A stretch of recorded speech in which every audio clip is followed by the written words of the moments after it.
শেষ দিনের ঈদযাত্রায়ও ভোগান্তি মহাসড়কে।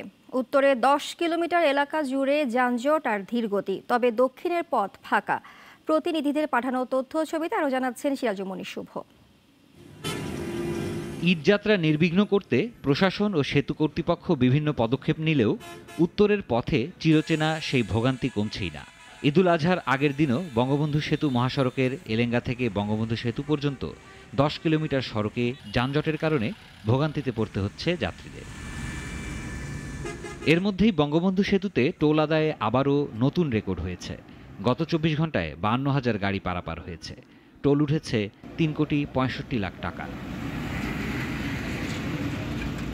এদিকে গাজীপুরে ঢাকা টাঙ্গাইল ও ঢাকা ময়মনসিংহ মহাসড়কের চন্দ্রা পয়েন্ট ও চান্দনা চৌরাস্তায় যানবাহন চলাচলে ধীরগতি লক্ষ্য করা গেছে, তবে গত কয়েকদিনের তুলনায় মহাসড়কে যাত্রীদের উপস্থিতি কম। শৃঙ্খলা রক্ষায় মহাসড়কের বিভিন্ন পয়েন্টে কাজ করছেন আইন শৃঙ্খলা রক্ষাকারী বাহিনীর সদস্যরা। সিরাজুমনি শুভ, নাগরিক। ওয়ালটন এয়ার কন্ডিশনার এক্সচেঞ্জ অফারে স্প্লিট এসিতে 23,000 টাকা পর্যন্ত নিশ্চিত ছাড়।